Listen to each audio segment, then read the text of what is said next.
আসসালামু আলাইকুম। ইনশাআল্লাহ আশা করি সবাই ভালো আছেন। আলহামদুলিল্লাহ আমিও ভালো আছি। যে যেখান থেকে আমার ভিডিওটি দেখছেন সবাইকে অসংখ্য ধন্যবাদ ও সর্বপ্রতি ভালোবাসা রইল। এই যে আমার পিছনে এই যে একটা গাড়ি দেখতে পারতেছেন, এই যে গাড়িটা, ঠিক আছে, এই যে গাড়িটা দেখতে পারতেছেন, এটা আজকে এক ভাইয়ের সাফল্যর, এক ভাইয়ের অর্জন। এই যে গাড়িটা আমাদের বাঙালি ভাইয়ের, ঠিক আছে, এই গাড়িটা, এই যে গাড়িটা।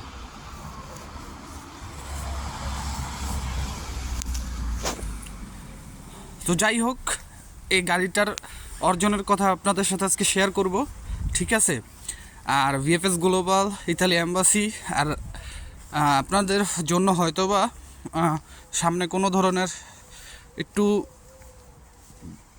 অন্যরকম সিস্টেমে কাজ হতে পারে, সেই বিষয়ে কথা বলবো। তো পুরো ভিডিওটা দেখার চেষ্টা করবেন ইনশাল্লাহ।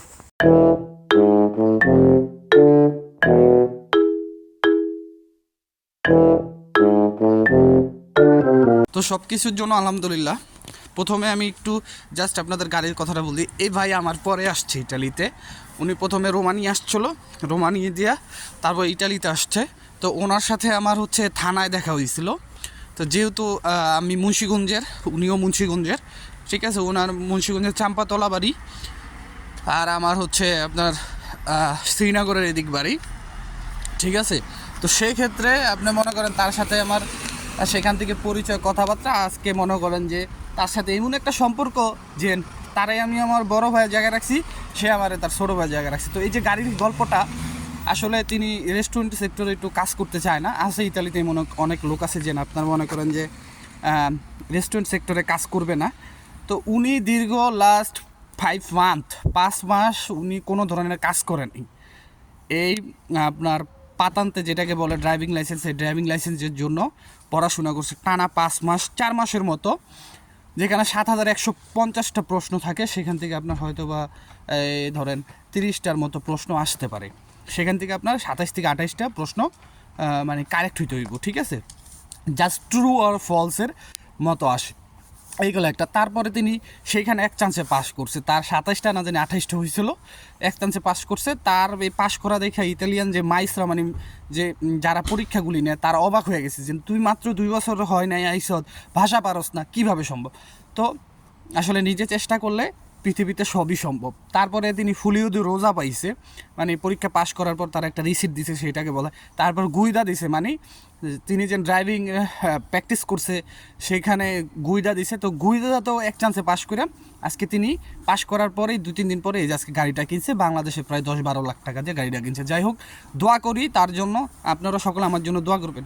তো বিএফএস গ্লোবালের যে আপডেটটা দিতেছিলাম আজকে, আমি এতদিন আমি কয়েকটা গ্রুপে ছিলাম, যে গ্রুপের যেই আপনার আপডেটগুলো দেখছিলাম, মানে এক কথায় বলতে গেলে প্রতিনিয়ত গ্রুপে অনেক ধরনের আপডেট আসতো। যেরকম লাতিনা শহরের বলেন, নেপোলি শহর বলেন, মাতেরা শহর বলেন, ফ্লোরেন্স শহর বলেন, তারপর সিসিলিয়া শহর বলেন, ভ্যানিস শহর বলেন, তারপরে কাতানিয়া শহর বলেন, কাসেরতা বলেন, সবগুলো শহরের কিন্তু শনিবার, শুক্রবার, রবিবার এই সময়ও কিন্তু রেডি ফর কালেকশনের মেসেজ দেখতাম, পাসপোর্ট সাবমিটের মেসেজ দেখতাম, ভিসা ইজ রেডি, সেই মেসেজগুলি দেখতাম। বাট এই মেসেজগুলি আমি আজকে দেখলাম না।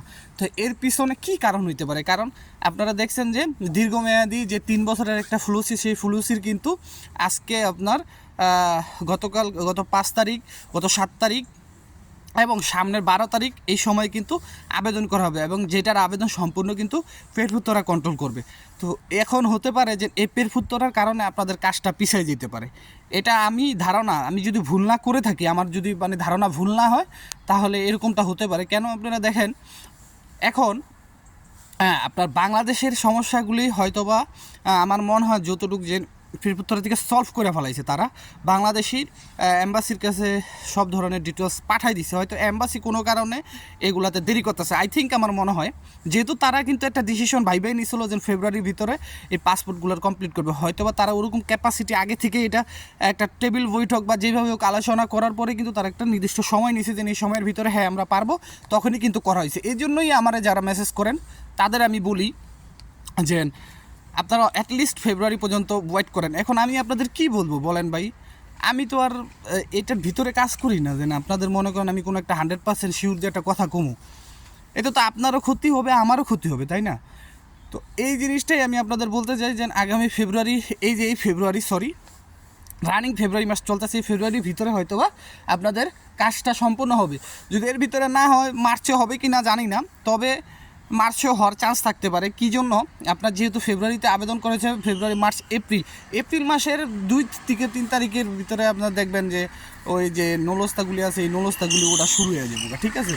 তো এই নলস্তাগুলি ওটা শুরু হয়ে গেলে তখন তো মনে করেন এই নলস্তার এই যে এপ্রিল থেকে, এই যে আপনার এপ্রিলের কথা বললাম, মানে মার্চ মাস বাদ দিলাম, এই মার্চের ভিতরে কিন্তু তারা কে নলস্তা পাবে না পাবে জাস্টিফাই, এমনি কিন্তু জাস্টিফাই করছে, এগুলি কিন্তু করা হবে।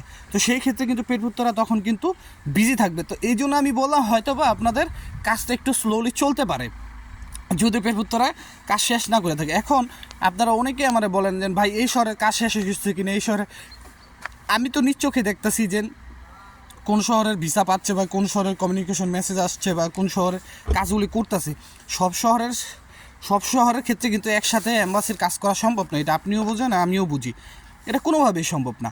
তারপরেও এম্বাসি কিন্তু যথেষ্ট পরিমাণ চেষ্টা করতেছে। তবে আমি ছোট করে একটা জিনিস বলতে চাই যে আমি দেখলাম খুব গভীরভাবে হয়তো একটা ষড়যন্ত্র হচ্ছে, যেটা আন্দোলন করার বিষয়।